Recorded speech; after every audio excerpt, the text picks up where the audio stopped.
Okay.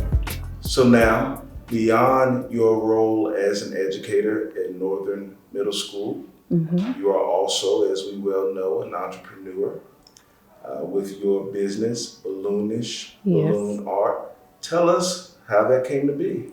Well, at the time when Balloonish was first born, it was a really dark time for me as well as others. It was COVID time. We were all quarantined.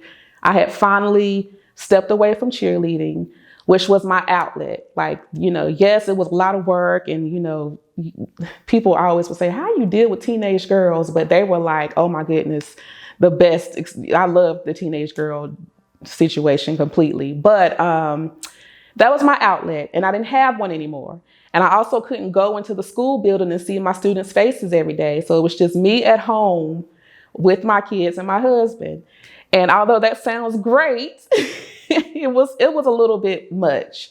And so what I found with balloons is that for some reason they were like calming me down, and they were making me happy. I don't know what it was. It was bringing that sunshine back into my life, and it was more of an outlet for me.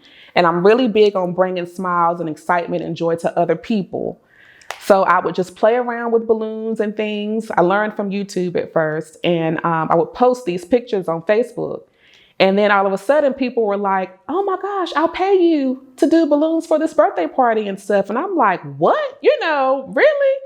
So I decided, if people were going to be paying me for this, I wanted to go to school and learn more about this.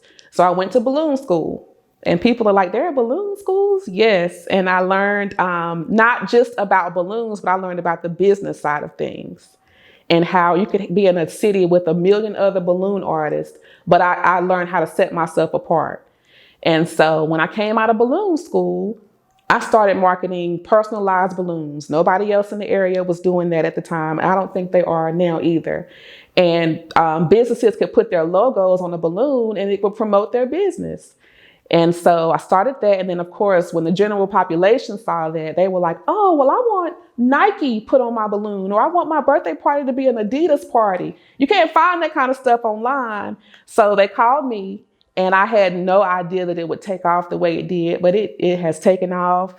And I've done every event that you can think of. And I went from being booked for maybe one event a month to every weekend booked up. I'm so blessed. And I love that I'm able to deliver these smiles and this excitement to other people. And it's not just fulfilling myself. So what are your next steps?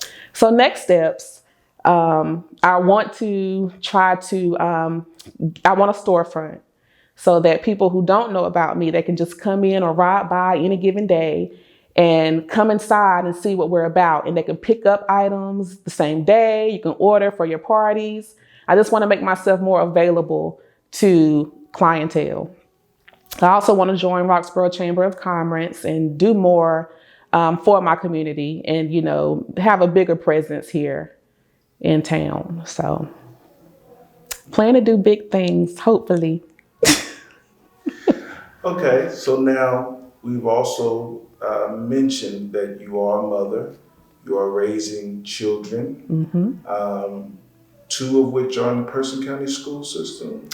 Well, my children started off in Person County schools, but they are actually in charter school right now. They're at Bethel Hill. And that's just because it's a smaller setting and it works better for my family right now. But, once they move on to middle school and high school, they'll be back in Person County schools. So, yes. Okay, so what do you hope for the future of Person County, the Person County school system, all the way around, in that you are raising children here in Person County?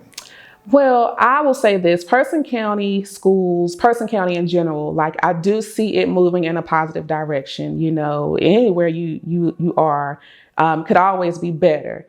And that's all I hope for us. I just want us to do better, continue to educate ourselves and put ourselves in situations where we can learn from one another and, really, really giving each other grace as well. I mean, these times are very troubling and a lot of people don't understand what's going on. We don't understand what's going on half the time, but I just hope great things for Person County. I see it slowly but surely getting there.